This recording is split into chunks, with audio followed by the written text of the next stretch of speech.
Good morning, my name is Natalie D, and today I will be investigating the question, to what extent will social media impact the political views of new voters ages 18 to 29 in the United States for the 2020 presidential election? My claim is that social media will largely impact the political views of new voters, and my conclusion is social media will change their views culturally, ethically, educationally, and politically for these new voters voting in the 2020 presidential election. The most recent presidential election in the U.S. was in 2016 that resulted in the inauguration of President Donald Trump. To say this was a change of power is an understatement.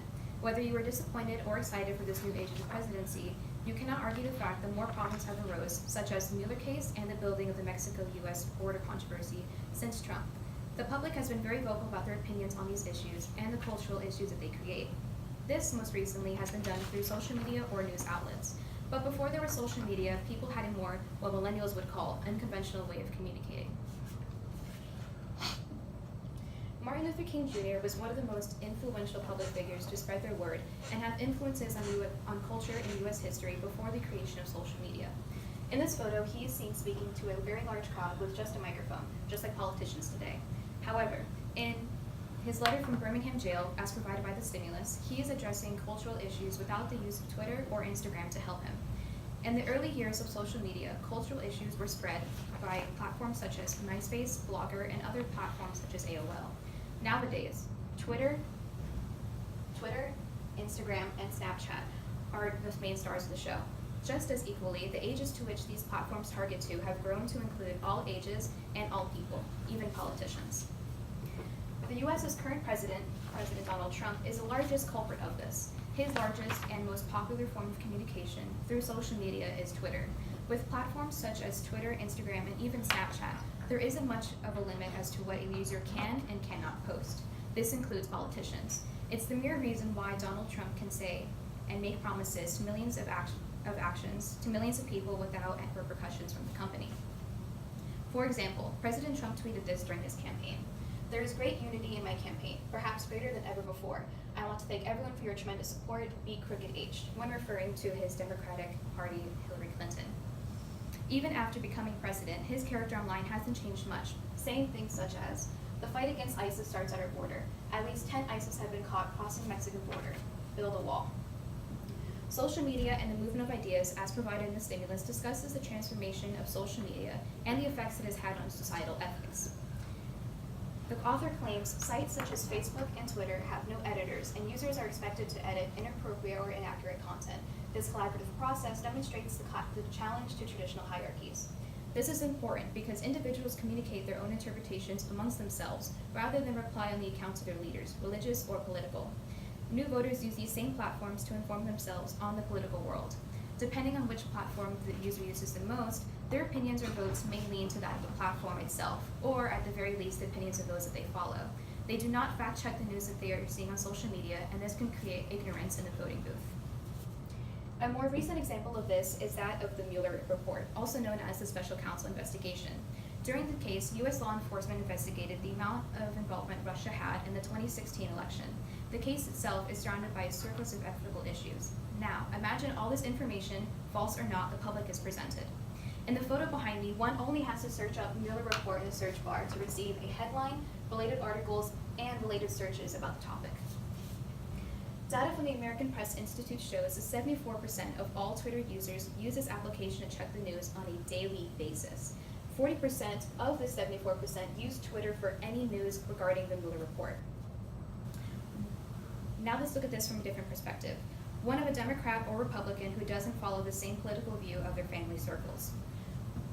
For those that do follow them, their beliefs would be hardened by social media. Chances are they've already been following their fellow politicians in their political party online and constantly see their standpoints on these issues. However, voters who don't are equally as malleable because social media has given them sufficient information, biased or not, about each party.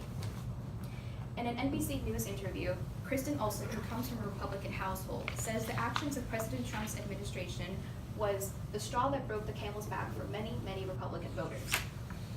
A couple months after the 2016 election, Olson changed her political status to Republican to no party preference. Referring back to the Mueller investigation, only credible news outlets can be trusted. This is because more news has been shared. The more news has been shared, the more it is spread over social media. This graph demonstrates how popular social media and news websites are 18 to 29-year-olds, aka new voters, compared to that of older adults who use TV as their main news source. As you can see in this graph, 36% of all 18 to 29-year-olds use social media as their news source, compared to 14% and 8% in 50-year-olds and higher. Older adults have a completely different experience with politics, and therefore their voting reasons could be different. To continue, Ann Colby discussed in a peer-reviewed report the Political Engagement Project. This would enforce political science education in colleges all around the U.S. They claim that their students will be better prepared for the decisions made inside the voting booth. However, this doesn't take into account the actions of social media movements social media students have access to on their personal devices, and it is almost impossible to reverse the influences made by them at such a young age. Therefore, there is no real solution as to how to control how new voters are affected by social media. It can only be predicted that social media will change their views culturally, ethically, educationally, and politically. However, upcoming candidates in the 2020 election can keep a close relationship with platforms, companies, and stay updated on all the data that could be affecting their new voters. This would allow the candidates to reach their utmost potential when marketing their campaigns and create a more informed public. An implication of this is the popularity of each platform can be varied over time, and if not observed well, can result in a negative campaign change. The 2020 election has a great effect on the political climate of a country. New voters of all people should be invested in these elections because they are at hand determining their future and their children's futures. Thank you, and what questions may you have? All right, I do have two questions for you. Hold on, I'll just scribble down the time. Your time is fine. All right, first question. How valid and reliable are the sources that you use, and how do you know? As stated in this past solution that I showed, the solution was peer-reviewed, and it was discussed through college students and reviewed by many different people. And the data that I showed for my age group was presented by people who have gone through the census of different public places and cities. So I can see how reliable they are through that. All right, next question. What might be a real-world implication or consequences of your findings? What are the implications to your particular community? I would say, especially in this community and in this day and age, the internet has changed so much over time to where social media, at the beginning of Obama's presidency, he was very unique because he didn't experience the social media boom that was at the end of his presidency. So he had to change his campaign from beginning to end on how social media has changed. And so therefore, people who have been through this change in social media, this change in internet, such as Obama, who has changed his campaign, he has shown that we have to pay more attention to what social media is going to be affecting our people today. All right, breathe.